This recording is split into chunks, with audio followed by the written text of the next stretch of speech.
The alert came through at 0600 hours, pulling Daniel Carter from a deep sleep.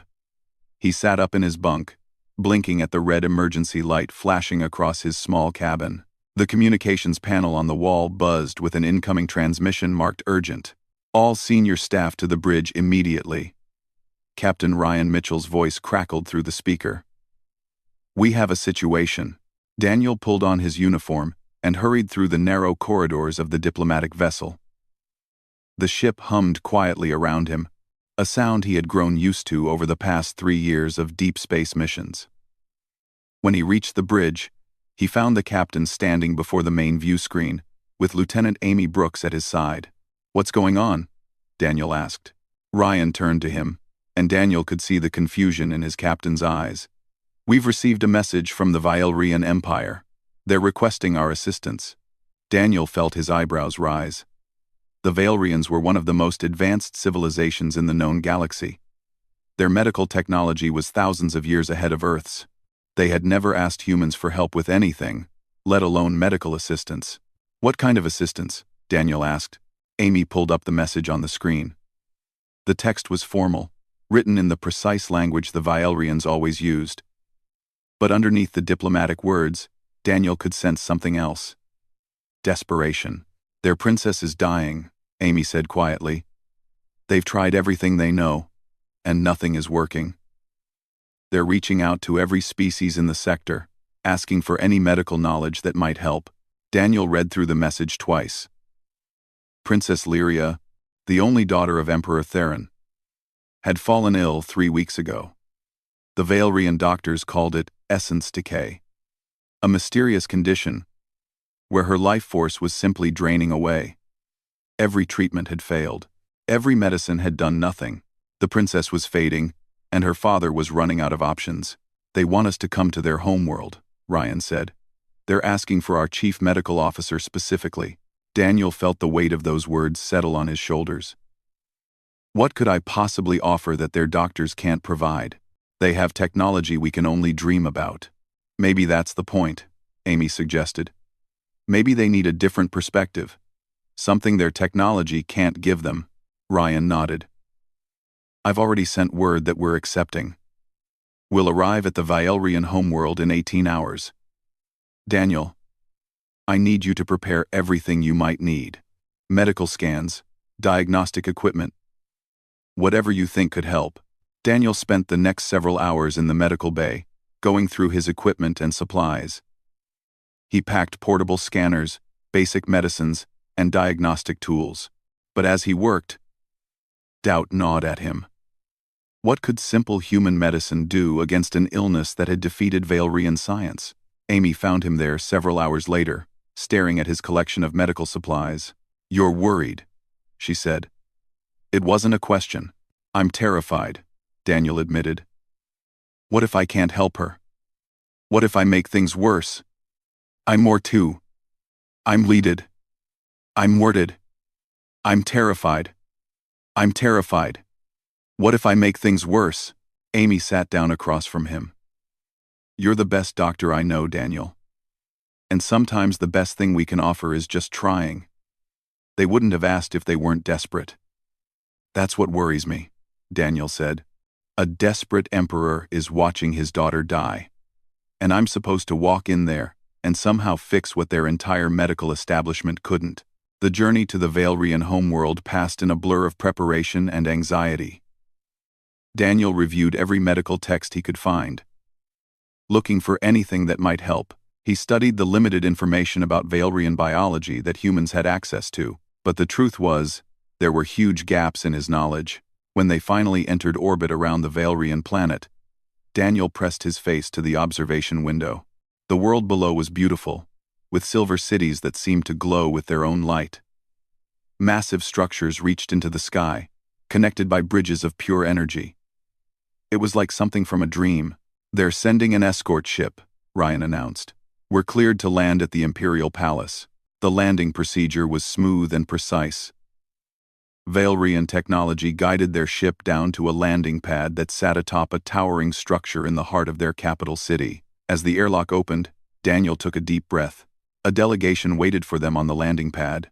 At the front stood a tall Vielrian with silver skin and eyes that gleamed like polished metal. His robes were elaborate, covered in symbols that Daniel didn't recognize. "I am High Chancellor Vorin," the Vielrian said, his voice formal and cold. "I speak for Emperor Theron in matters of state." "You are the human medical specialist?" Daniel stepped forward. "I'm Dr. Daniel Carter, Chief Medical Officer. This is Captain Ryan Mitchell and Lieutenant Amy Brooks." Vorin's eyes swept over them, and Daniel could read the skepticism there. "The Emperor has requested your presence. I must tell you, many of us believe this is a waste of precious time. Our medical science is far beyond anything your species possesses." Quote, "Then why did you ask us here?" Amy asked, her voice sharp. "Because a father will grasp at any hope when his child is dying," Vorin replied. "Even false hope. Follow me." They were led through corridors of polished stone and metal. Valyrian citizens stopped to stare at them as they passed. Daniel had never seen so many aliens in one place. They moved with grace and purpose. But there was something distant about them. Something cold. The Imperial Palace was enormous, filled with art and technology that made Daniel's head spin. But Vorin didn't give them time to admire it. He led them deeper into the building, to a section that was heavily guarded. They entered a large chamber, and Daniel's breath caught. The room was filled with medical equipment, far more advanced than anything on Earth. Screens displayed data, in languages Daniel couldn't read. Machines hummed and beeped, monitoring a patient who lay in the center of it all. Princess Lyria was small, even for a Valyrian. Her silver skin had taken on a gray tint, and she lay perfectly still on a medical platform. Tubes and wires connected her to a dozen different machines. Her breathing was shallow and weak. Standing beside her were two figures who could only be her parents. Emperor Theron was tall and imposing, his face a mask of controlled emotion. But his eyes, when they looked at his daughter, showed his pain. Empress Kira stood on the other side, her hands clasped before her. She looked like she hadn't slept in days. "You are the human doctor," Theron said. It wasn't a question. "Yes, Your Majesty," Daniel replied. "I'm here to help if I can." A Valyrian in medical robes stepped forward. "I am Chief Physician Xandar. I have been treating the princess since her illness began. I will show you everything we have tried." For the next hour, Xandar walked Daniel through every test, every treatment, every medication they had used. The list was staggering. They had tried cellular regeneration, energy infusions, genetic repair, and dozens of other procedures that Daniel barely understood. Nothing had worked. The princess continued to fade, losing a little more strength each day. Daniel studied the data on the screens, trying to make sense of it all. But the more he learned, the more confused he became. By every measure, the treatments should have worked. The Valyrian medical science was sound, their procedures precise, and yet the princess was dying. "May I examine her?"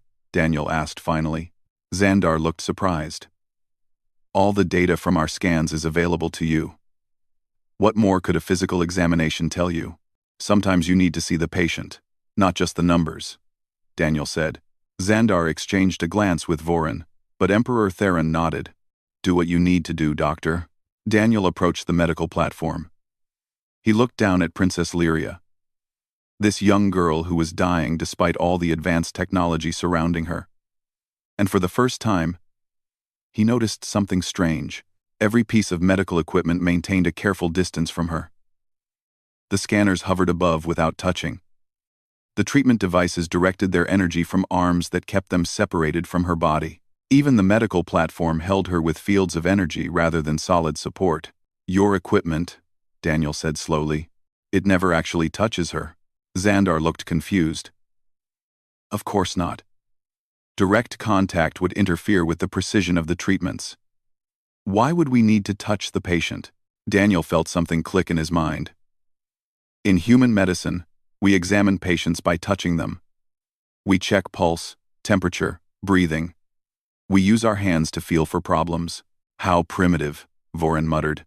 But Daniel was already reaching out. his hand moving toward the princess's forehead. "May I?" he asked, looking at Emperor Theron. The room fell completely silent. The silence in the medical chamber was so complete that Daniel could hear his own heartbeat. Every Vielrian in the room stared at him, their metallic eyes wide with shock. His hand hovered just above Princess Lyria's forehead, waiting for permission. Emperor Theron's face had gone rigid. For a long moment, he said nothing. Then Empress Kira stepped forward. "Our daughter is dying," she said, her voice steady despite the pain in her eyes. "If the human doctor believes physical contact is necessary for his examination, then he has my permission." "This is against all protocol," Vorin protested. "Physical contact with royalty is forbidden. It has been forbidden for 3,000 years. 3,000 years of tradition won't matter if our daughter is dead," Theron said quietly. He looked at Daniel. "Proceed, Doctor." Daniel gently placed his hand on Princess Lyria's forehead. Her skin was cool to the touch, cooler than it should be. He could feel her faint pulse beneath his fingertips, weak and irregular. Around the room, he heard the Vaelrians make sounds of discomfort. He moved his hand to her wrist, checking her pulse the way he had been taught in medical school. It was the most basic examination technique humans knew. Something done 1,000,000 times a day on Earth. But here, in this advanced alien civilization, it seemed to shock everyone watching. "Her temperature is below normal," Daniel said, keeping his voice professional. "Her pulse is weak, about 40 beats per minute. Breathing is shallow." He kept his hand on her wrist, feeling the delicate bones beneath the silver skin. The machines around them suddenly began to beep more rapidly. Xandar rushed to the nearest screen, his eyes scanning the data. "Her vital signs are changing," Xandar said, surprise clear in his voice. "Heart rate increasing to 45 beats per minute. Neural activity showing slight improvement." Daniel looked down at the princess. Her eyes were still closed, but something had changed. Her breathing had become a little deeper, a little stronger. He kept his hand on her wrist, not sure what was happening but afraid to break the contact. "It must be a coincidence," Vorin said. "Random fluctuation in her condition." But Empress Kira had moved closer, watching the screens with desperate hope. "Keep going, doctor," she said softly. Daniel moved his examination to her other arm, then checked the lymph nodes in her neck. Each time he maintained gentle contact, speaking softly about what he was checking for. He was aware of every eye in the room on him, watching this primitive human touching their dying princess with his bare hands. Princess Lyria's eyelids fluttered. It was a small movement, barely noticeable, but everyone saw it. Xandar quickly adjusted the monitoring equipment, his hands moving fast across the controls. "Neural activity increasing," Xandar reported, his voice filled with disbelief. "Brain function improving. I don't understand this. What are you doing to her?" "Just a basic physical examination," Daniel said. He placed his hand on Princess Lyria's shoulder, checking for any swelling or abnormalities. "This is how human doctors have examined patients for thousands of years." The princess's eyes opened slowly. They were beautiful, a deep purple color that seemed to glow faintly. She looked confused, her gaze moving around the room before settling on Daniel's face. "Who are you?" she whispered. Her voice was weak but clear. "I'm Dr. Daniel Carter," he said gently. "I'm here to help you." Princess Lyria's eyes moved to where his hand rested on her shoulder. "You're touching me," she said, wonder in her voice. "No one has touched me since I was a small child." Emperor Theron stepped forward quickly. "Lyria, how do you feel?" The princess tried to smile at her father. "Tired, but better than before. The human's hand is warm. It feels nice." Daniel started to pull his hand away, thinking he should give the family space. But as soon as he broke contact, the monitoring equipment began to alarm. Princess Lyria's vital signs started to drop immediately, falling back toward the dangerous levels they had been at before. "Don't stop," Xandar said urgently. "Whatever you're doing, don't stop." Daniel quickly placed his hand back on the princess's shoulder. Within seconds, the alarms quieted. Her vital signs stabilized, then began to improve again. Princess Lyria let out a small sigh of relief. "It hurts less when you touch me," she said quietly. Empress Kira covered her mouth with her hand, tears forming in her eyes. Emperor Theron stood frozen, watching his daughter respond to something as simple as human touch. Daniel looked at Xandar. "I need to discuss something with you. Privately." They moved to the far side of the chamber, though Daniel kept Princess Lyria in his line of sight. Amy and Ryan joined them, while the Vielrian royal family remained with the princess. "I don't understand what just happened," Xandar said. "Your primitive examination technique shouldn't have any effect on her condition. Yet the data is clear. Her vital signs improved the moment you made physical contact and declined when you stopped." "Can you run a scan on me?" Daniel asked. "While I'm touching her." Xandar nodded and moved to a different console. Daniel returned to Princess Lyria's side and gently took her hand. She gripped his fingers weakly, and a small smile crossed her face. The Vielrian doctor ran his scans, his expression growing more confused with each result. "This is impossible," he muttered. He ran the scan again. Then a third time. "What is it?" Ryan asked. Xandar brought up a display that showed energy patterns Daniel had never seen before. "When you touch the princess, your body is generating a bioelectric field. It's very subtle, almost undetectable, but it's there, and it's interacting with her physiology in a way that our treatments haven't." "Can you explain that in simpler terms?" Amy asked. "Humans produce a type of energy when they make physical contact," Xandar said slowly, as if he still couldn't believe his own words. "This energy is helping the princess where our technology has failed." Daniel thought about all the times he had held a patient's hand, offered a comforting touch, or checked a pulse with his fingers. It had always seemed like such a small thing, barely worth mentioning compared to modern medicine's capabilities. But maybe there was something more to it. "We Vaelrians evolved past the need for physical touch millions of years ago," Xandar continued. "We considered it primitive, inefficient. Our entire medical system is built around technology and distance. We never touch our patients because we never needed to." "But maybe that's the problem," Daniel said. "Maybe by removing touch from medicine, you removed something important." Vorin had been listening, and his face showed clear disgust. "You're suggesting that our medical science, developed over millions of years, is inferior to putting your hands on a patient, like some primitive healer?" "I'm suggesting that different approaches have different strengths," Daniel replied calmly. "Your technology is amazing, far beyond anything we have on Earth. But maybe there are some things technology can't replace." Princess Lyria squeezed Daniel's hand gently. "Please don't argue," she said. "I just know that I feel better when the doctor is here. When he touches my hand, the pain gets quieter."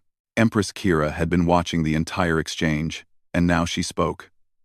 "Can you heal her, Dr. Carter? Can this human touch cure our daughter?" Daniel wanted to give her hope, but he had to be honest. "I don't know. I don't understand what's happening any better than you do. All I know is that physical contact seems to help her." "Then you will stay," Emperor Theron said. "It was not a request. You will remain here and provide this treatment for as long as it helps her." "Your Majesty, I'm willing to stay as long as needed," Daniel said. "But I can't maintain physical contact 24 hours a day. I need to sleep, to eat, to rest." Xandar was already working through the problem. "We can set up a rotation schedule. The doctor can maintain contact for several hours, then rest, while we monitor the princess's condition." "What happens when he's not touching her?" Theron demanded. "Her condition will decline," Xandar said bluntly. "But based on the data, the improvement she gains while he's here seems to last longer each time. If we're fortunate, the effect may be cumulative." Princess Lyria's eyes were growing heavy again, but she fought to stay awake. "Will you come back?" she asked Daniel. "After you rest?" "I promise," Daniel said. "I'll be right here in the palace.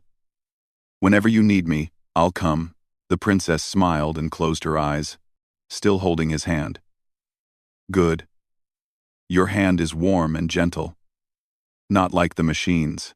Daniel stood there for another hour, maintaining contact, while the Vilerian medical team ran every test they could think of. They measured energy levels, neural patterns, cellular activity, and dozens of other factors that Daniel barely understood. Through it all, Princess Lyria rested peacefully, her condition stable for the first time in weeks. When Daniel finally needed to rest, he carefully released the princess's hand. As predicted, her vital signs began to drop, but not as quickly as before. Xandar nodded with satisfaction. The effect is lasting longer. That's a good sign. Amy escorted Daniel to the quarters that had been prepared for them. As they walked through the palace corridors, she shook her head in amazement. You just changed history, Daniel. You saved an alien princess with nothing but your hands. I haven't saved her yet, Daniel said. I just bought her some time. We still need to figure out why this is working and how to cure her permanently. But as he lay down to rest, he couldn't stop thinking about the wonder in Princess Lyria's eyes when he had touched her hand. In a civilization that had abandoned physical contact for millions of years, the simple warmth of human touch had become the most powerful medicine of all. Daniel woke 6 hours later to an urgent message from Xandar. Princess Lyria's condition had started to decline faster than expected. He dressed quickly and rushed back to the medical chamber. The scene was tense when he arrived. Empress Kira stood beside her daughter's bed, her hands clasped tightly together. Emperor Theron paced near the viewing screens. Xandar looked exhausted, his silver skin dull with worry. She's been asking for you, Kira said when she saw Daniel. She keeps saying your name. Daniel moved to the princess's side and took her hand. Her eyes opened immediately, focusing on his face. You came back, she whispered.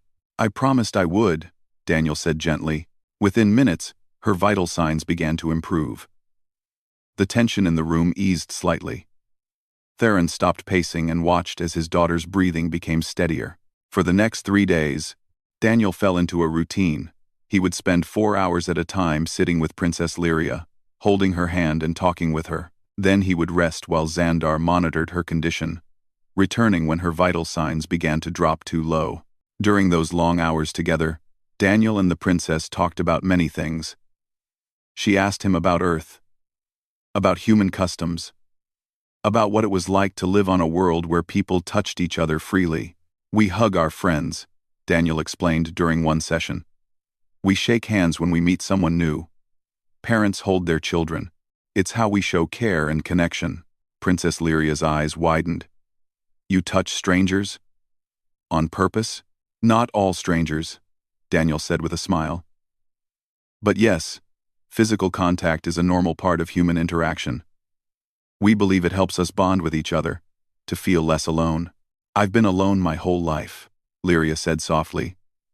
The last time someone touched me was when I was very small. After that, it was forbidden.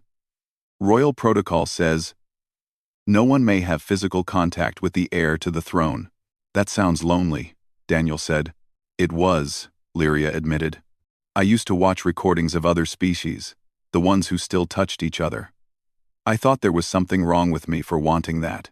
Daniel squeezed her hand gently. There's nothing wrong with wanting connection. Meanwhile, Xandar was working day and night to understand what was happening.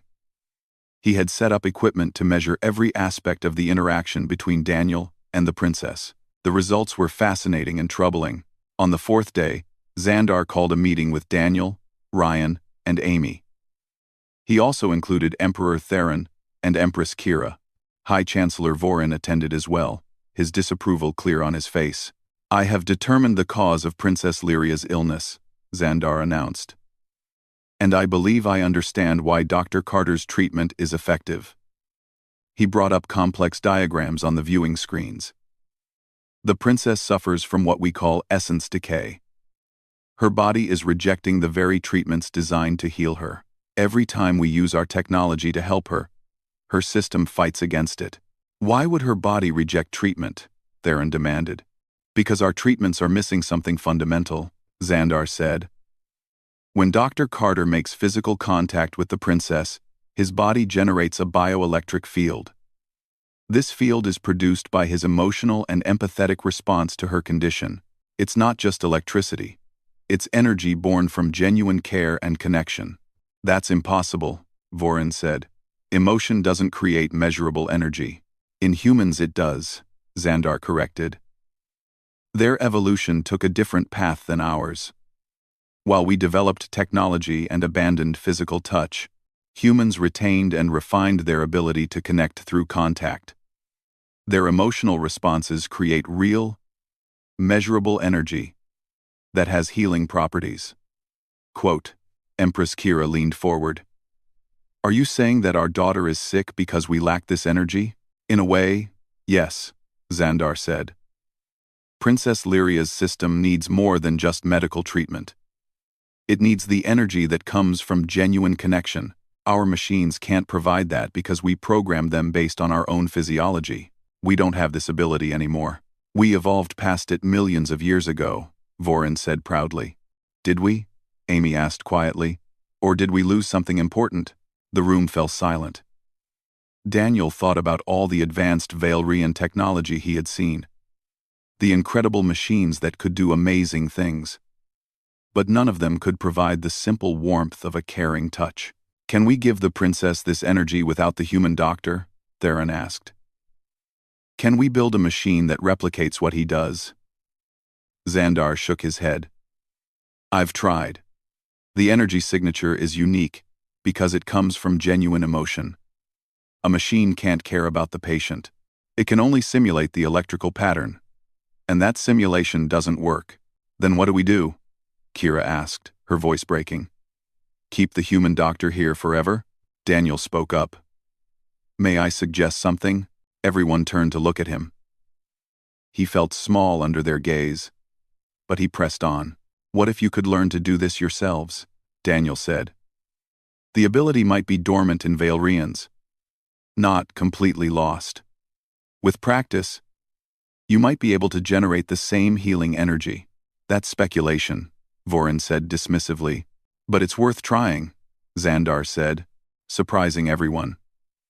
Dr. Carter, do you really believe we could learn this? I don't know, Daniel admitted. But I know that in humans, the energy is strongest when the emotion is real. If someone truly cares about the patient, wants to help them, feels connected to them, then the healing effect is stronger. Empress Kira stood up suddenly. Teach me, she said. I'm her mother. If anyone can generate this energy for her, it should be me. Daniel looked at her determined face and nodded. I'll try. For the next 2 days, Daniel worked with Empress Kira while still maintaining his sessions with Princess Lyria. He taught the Empress how to approach her daughter, how to hold her hand with gentle care, how to focus on her genuine feelings of love and concern. At first, nothing happened. Kira's touch was too mechanical, too controlled. Years of royal protocol had trained her to suppress her emotions, to maintain perfect composure at all times. You're thinking too much, Daniel said gently. Just feel. Remember when she was born, when you first held her. Remember how much you love her. Kira tried again, placing her hand on her daughter's forehead. Lyria opened her eyes and smiled at her mother. Mother? She said, surprised. I'm here, my darling, Kira said, her voice thick with emotion. I'm right here. Xandar's equipment began to register something. A faint energy signature, much weaker than Daniel's but definitely present. Kira was generating the healing field. It's working, Xandar said excitedly. Keep going, Empress. Lyria reached up and touched her mother's hand. I can feel it, she whispered. It's like Dr. Carter's energy. But different. Warmer somehow. Tears ran down Kira's face. I never should have stopped touching you, she said. Protocol be damned, you're my daughter. The energy signature grew stronger as Kira's emotions became more genuine. For the first time in years, mother and daughter connected through simple physical touch, and the healing began. Over the next several days, other Valyrians volunteered to learn the technique. Not all of them could generate the healing energy. Those who were too logical, too detached, produced nothing. But those who could genuinely connect emotionally, who could let themselves care deeply, began to show results.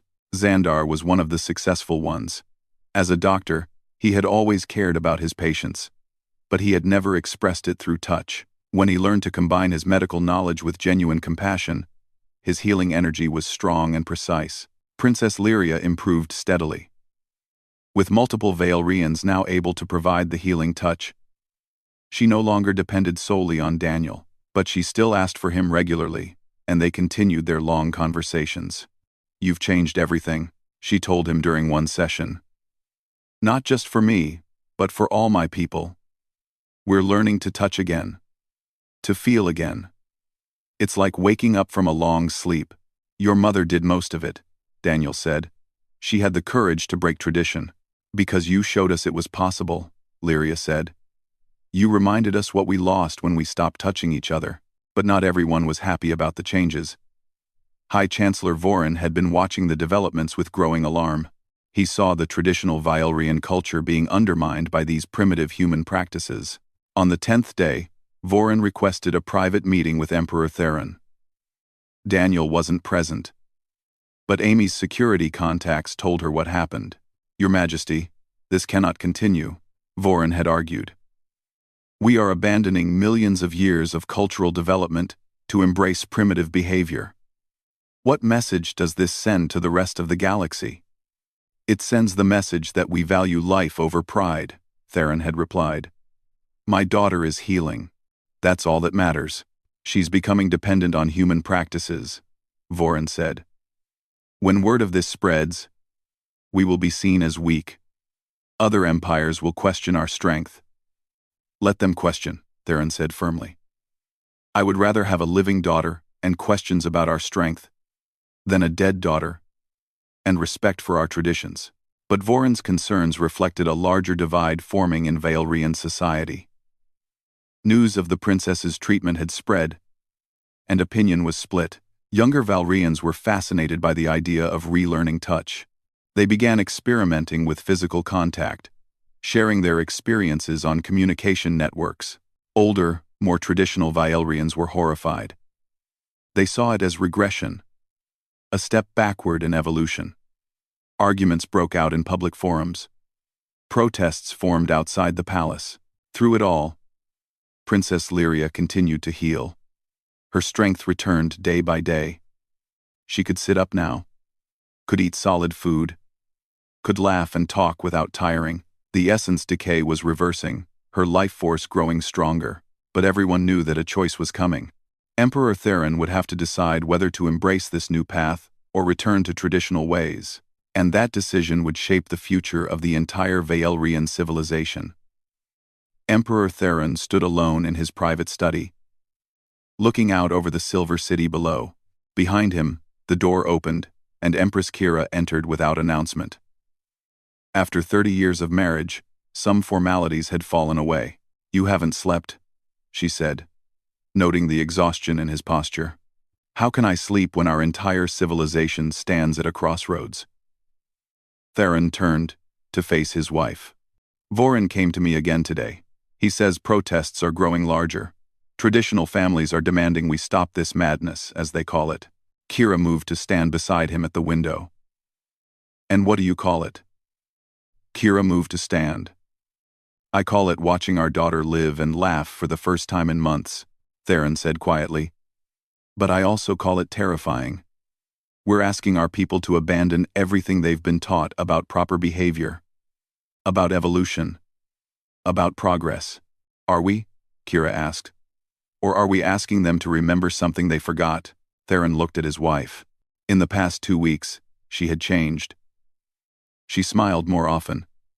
She touched his arm when they spoke, a casual gesture that would have been unthinkable before. She sat beside their daughter and held her hand, breaking protocols that had stood for 3,000 years.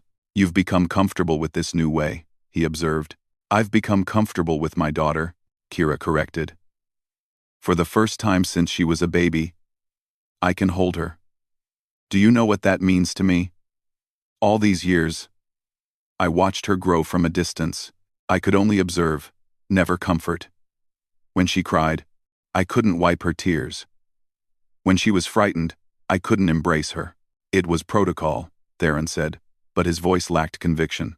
It was wrong, Kira said firmly. And somewhere deep inside, we both knew it. We just didn't have the courage to admit it. Until the human doctor showed us another way. That evening, Daniel was called to a formal meeting with the Emperor. He arrived to find not just Theron, but a full council of Vaelrian leaders. Vorin sat at the Emperor's right hand, his face set in disapproval. Dr. Carter, Theron began formally. You have been on our world for 2 weeks now.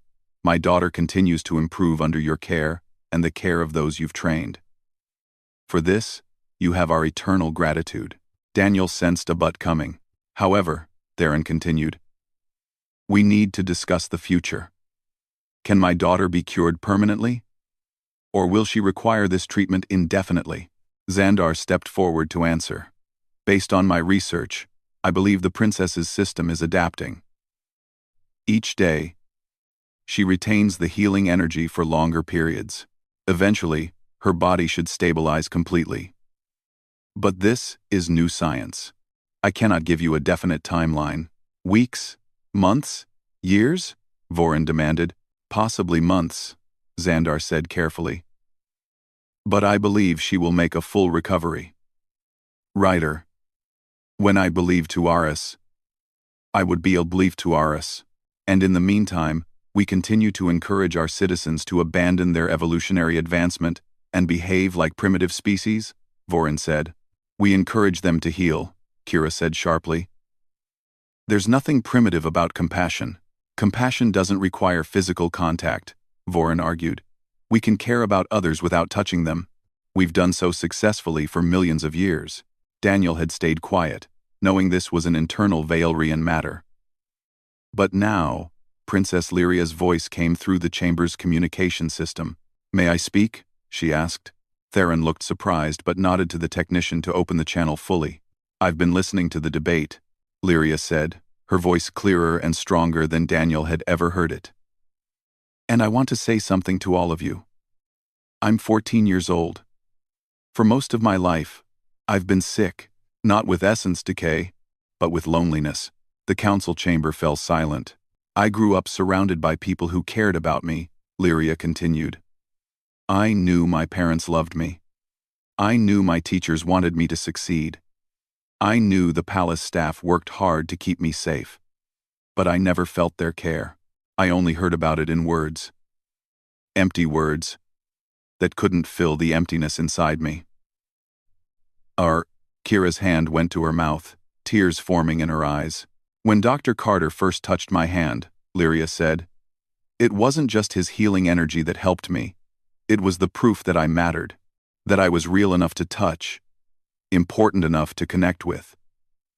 For the first time in my life, I didn't feel alone. Several council members shifted uncomfortably in their seats. You can debate about evolution and tradition all you want, Lyria said. But I'll tell you what I've learned these past 2 weeks.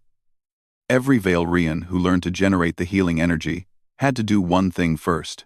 They had to genuinely care about me. Not as a princess, not as an heir to the throne, but as a person. And when they touched me with that caring energy, I felt their hearts. I felt their kindness.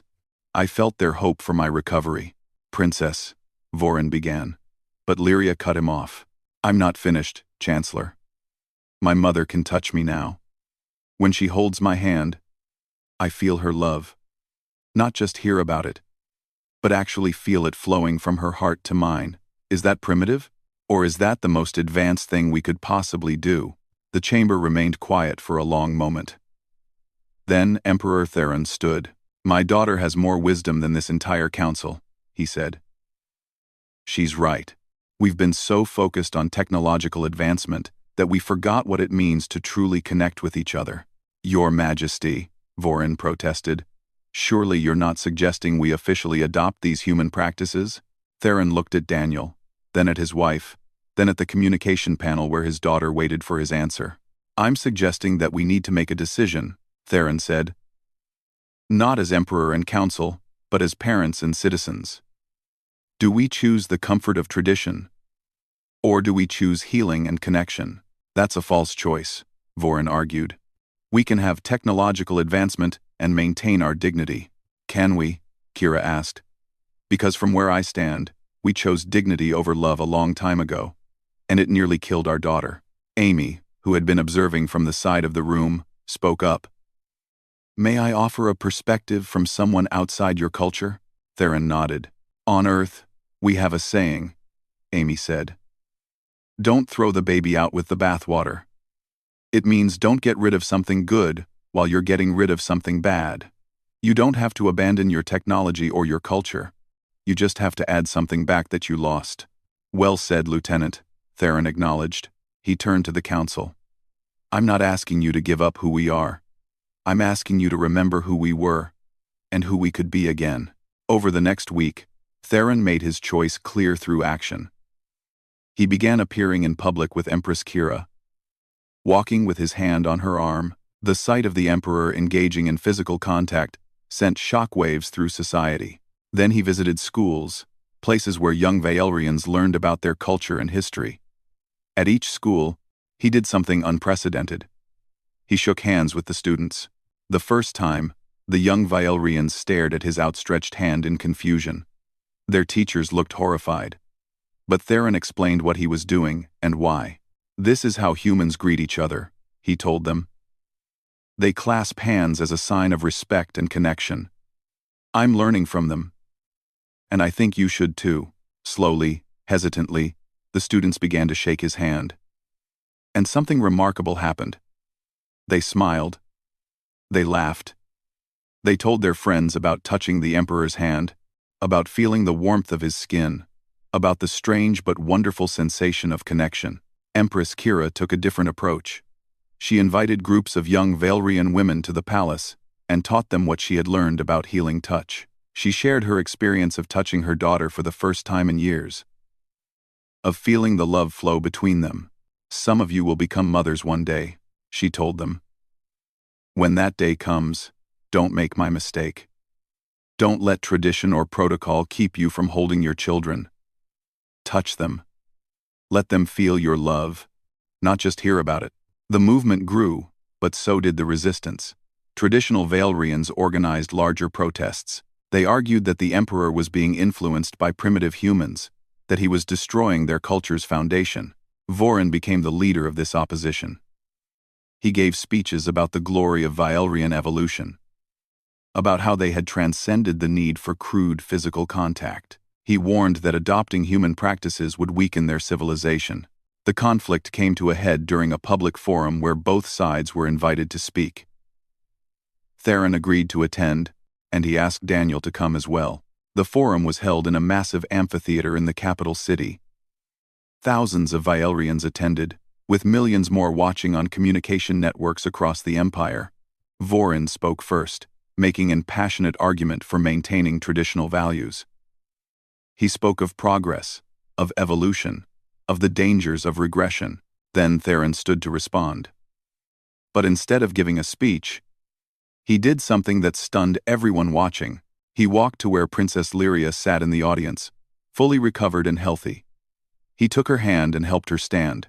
Then, in front of the entire empire, Emperor Theron embraced his daughter. It was the first public display of physical affection by a Vaelrian ruler in recorded history.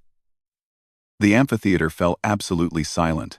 Theron held his daughter for a long moment, then turned to face the crowd, keeping one arm around Lyria's shoulders. This is my answer to tradition, he said, his voice carrying across the amphitheater. My daughter was dying. Our most advanced medicine couldn't save her. But this simple human act of touching with care and compassion, this brought her back to us. He looked out at the thousands of faces watching him. You can call it primitive if you want. You can say we're regressing. But I call it remembering what it means to be alive. To feel, to connect. Princess Lyria stepped forward. I want to show you all something, she said. She held out her hands to the crowd. Is there anyone here who is sick? Anyone suffering? After a moment's hesitation, an older Vaelrian in the audience stood. I have chronic pain in my joints, she said. The doctors say there's nothing more they can do. Come here, Lyria said gently. The woman made her way down to the stage. Lyria took both of her hands and closed her eyes, focusing on generating the healing energy she had learned. A soft glow appeared around their joined hands. The woman gasped. The pain, she said. It's fading. Lyria opened her eyes and smiled. I can do this, because Dr. Carter taught my mother. My mother taught me. And now, I can teach you. This isn't human magic. This is something we Valerians can do too. We just forgot how. She looked out at the crowd. We don't have to choose between our technology and our hearts. We can have both. The moment Princess Lyria healed the woman with chronic pain changed everything. The amphitheater erupted in conversation. Some Valerians cheered, amazed by what they had witnessed. Others looked troubled, uncertain about what this meant for their society. But the woman who had been healed couldn't stop crying. She kept looking at her hands, flexing fingers that had been locked with pain for years. I can move them, she kept saying. I can actually move them without hurting. More Valerians began to stand, some asking if Lyria could help them too. Others wanting to learn how to generate the healing energy themselves. Within hours, the Imperial Palace was flooded with requests. Xandar and his medical team were overwhelmed. They set up training centers across the capital city, teaching Valerians the technique that Daniel had shown them. The key, they explained, was genuine emotional connection. Those who could open their hearts, who could truly care about the person they were touching, could generate the healing energy. Not everyone succeeded. Some Valerians tried but couldn't access their emotions deeply enough. Years of cultural conditioning had made them too controlled, too distant. But many, especially younger Valerians, took to it naturally. They had never fully accepted the no-touch tradition anyway, and now they had permission to reject it. Daniel watched all of this unfold with a mixture of pride and concern. He sat with Captain Ryan and Amy in their quarters, discussing what would happen next. You've started a revolution, Ryan said. You realize that, don't you? I just examined a patient, Daniel replied. I didn't mean to change their entire civilization. But you did, Amy said. And now the question is, what comes next? Do we stay? Do we leave? What's our role in all this? The answer came 2 days later, when Emperor Theron summoned them to the throne room. It was the first time Daniel had been in the massive ceremonial space. The walls were covered in historical murals, showing the Valerian Empire's great achievements: technology, conquest, exploration, but nothing about connection or compassion. Theron sat on his throne with Empress Kira beside him. Princess Lyria stood to his right, healthy and radiant. The entire royal court was assembled, including High Chancellor Vorin, who looked like he had aged years in the past few weeks. Dr. Daniel Carter. Theron began formally. Captain Ryan Mitchell. Lieutenant Amy Brooks. Please step forward. They approached the throne and bowed, as Amy had taught them to do. You came to our world when we called for help, Theron said.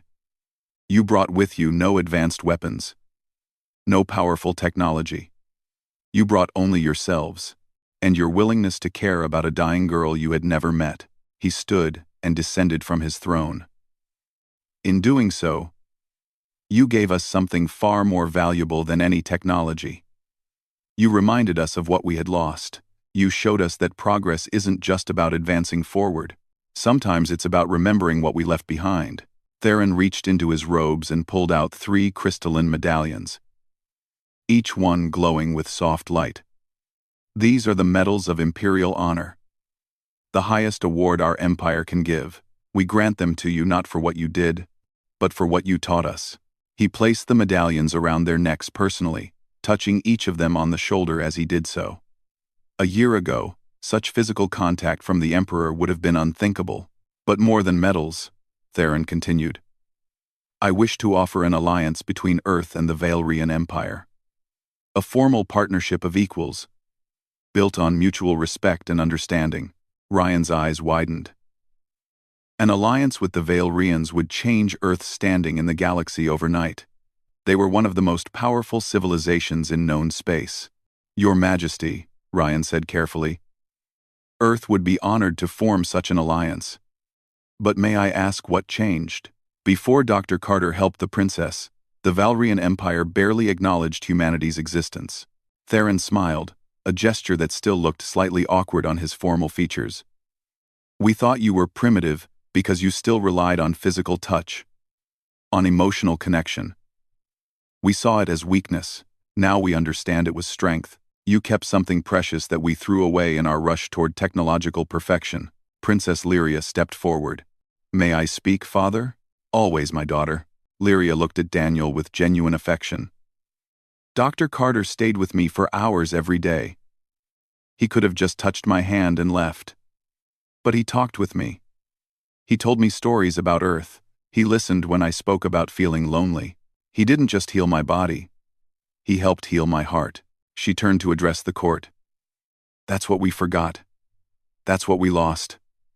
We became so efficient, so advanced, that we stopped seeing each other as people. We became data points and protocols and procedures. The humans never forgot that lesson. Vorin stepped forward, and Daniel tensed, expecting an argument. But the Chancellor's face had changed. He looked older, sadder, more uncertain. I opposed everything you did, Vorin said to Daniel. I fought against it every step of the way. I believed we were abandoning our culture, regressing to a primitive state. He paused, and Daniel saw him struggle with his next words. Yesterday, my grandson visited me. He's 7 years old. I haven't seen him in months because I've been so busy with government affairs. He came to my office and did something remarkable. He hugged me. Vorin's voice cracked slightly. I didn't know what to do at first. It violated every protocol I knew. But then I felt his small arms around me, felt his warmth, felt his love, and I realized what an old fool I've been. The court was silent. Vorin was known for his rigid adherence to tradition. To hear him admit he was wrong was shocking. I spent my whole life believing that distance made us strong, Vorin said. But my grandson taught me what Princess Lyria learned from Dr. Carter. Connection makes us strong. Love makes us strong. And we nearly lost that forever. He bowed to Daniel, a gesture of deep respect. Thank you for saving more than just our princess. Thank you for saving our souls. Over the following weeks, the changes accelerated. Schools began teaching young Valrians about emotional connection and healing touch. The medical establishment, led by Xandar, completely revised their treatment protocols to include physical examination and compassionate contact. Xandar published his research in galactic medical journals. The findings spread across civilized space, causing reactions ranging from fascination to horror. Many species had followed paths similar to the Valrians, evolving away from physical touch in favor of technological solutions. Scientists from dozens of worlds contacted Xandar, wanting to learn more. Some wanted to replicate the healing effect. Others wanted to study why humans had retained this ability when so many other species had lost it. The answer, as Xandar's research showed, was simple. Humans had faced constant challenges throughout their evolution. Their world was harsh, dangerous, full of predators and disasters. They had survived not through individual strength, but through community, through cooperation, through caring for each other. Physical touch had evolved as a way to strengthen those bonds. A comforting hand on the shoulder, a hug during grief, a gentle touch during illness. These weren't just emotional gestures, they were biological necessities that helped humans survive. Other species had evolved on easier worlds, or had solved their problems through technology so quickly that they never needed to develop strong social bonds. They had advanced faster than humans in many ways, but they had lost something essential in the process. 3 months after Daniel's arrival, Princess Lyria was declared fully cured. Her essence decay had completely reversed, and her body had adapted to maintain the healing energy on its own. She no longer needed regular treatments. A celebration was held in her honor, the largest festival the Valrian homeworld had seen in centuries. But the biggest change was in how the celebration was conducted. Valerians danced together, holding hands and moving in synchronized patterns. Parents embraced their children openly. Friends greeted each other with gentle touches. It was a sight that would have been impossible just months earlier. Daniel stood with Ryan and Amy on a balcony overlooking the celebration. Below them, thousands of Valerians celebrated not just the princess's recovery, but their own cultural rebirth. "We should probably head back to Earth soon," Ryan said. "We've been here 3 months. They'll be wondering what happened to us." "Let them wonder a bit longer," Amy suggested. "How often do you get to watch a civilization transform before your eyes?" Daniel smiled but said nothing. He was watching Princess Lyria in the crowd below. She moved among her people with joy, touching hands, embracing friends, spreading the healing energy that had saved her life. As if sensing his gaze, Lyria looked up and waved. Daniel waved back, and she gestured for him to come down. "I think the princess wants to say goodbye," Daniel said. They made their way down to the celebration. Lyria met them halfway, accompanied by her parents. "You're leaving soon," Lyria said. "It wasn't a question. We have to get back eventually," Daniel admitted. "But we'll visit. The alliance between our worlds means there will be regular contact." Lyria smiled, though there was sadness in her eyes. "I'm going to miss our conversations. You taught me so much about what it means to be truly alive." "You taught me too," Daniel said. "You showed me that sometimes the simplest solutions are the most powerful. That sometimes all someone needs is to feel cared for." Emperor Theron extended his hand to Daniel in the human fashion. They shook hands, and Theron's grip was firm and warm. "Earth will always have a friend in the Valerian Empire," Theron said. "And the Carter family will always have a home here, should you wish to visit." Empress Kira embraced Daniel, another gesture that would have been unthinkable when he first arrived. "You gave me my daughter back," she said softly. "Not just her life, but the chance to truly know her. I can never repay that." Fancher. As they prepared to leave the next day, Daniel took one last walk through the palace. He ended up in the medical chamber, where he had first examined Princess Lyria. The room looked different now. The machines were still there, still sophisticated and powerful. But someone had added chairs beside the medical platform, comfortable chairs where family members could sit and hold a patient's hand. Xandar found him there. "Thinking about how it all started?" the Valerian doctor asked. "Thinking about how far you've come," Daniel replied. "You've completely revolutionized Valerian medicine in just 3 months." "We had a good teacher," Xandar said. He looked at the equipment around them. "You know what's interesting? Our technology hasn't changed. The machines are just as advanced as they were before. But now we use them differently. We combine them with human care, with compassionate touch. And our success rates have improved by 40%. Because you're treating the whole person, not just the illness," Daniel said. "Exactly," Xandar agreed. He held out his hand. "Thank you, Dr. Carter. For everything." They shook hands, and Daniel felt the familiar warmth of the healing energy pass between them. Xandar had become quite skilled at generating it. The departure ceremony was public and emotional. Thousands of Valerians came to see the humans off. Many of them had been healed by the new medical techniques. Others simply wanted to thank them for changing their world. As their ship lifted off, Daniel looked down at the Silver City, growing smaller below them. He could see the crowds waving, see the lights of celebration still burning from the night before. "You did good, Doctor," Ryan said from the captain's chair. "I just held her hand," Daniel said quietly. "Sometimes that's all it takes," Amy said. "Sometimes the most powerful thing we can do is just be there for someone, to let them know they're not alone."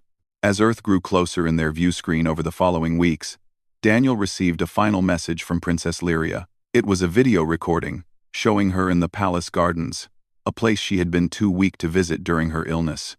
"Dr. Carter," she said, smiling at the camera. "I wanted you to see this. These gardens were always kept perfect by automated systems.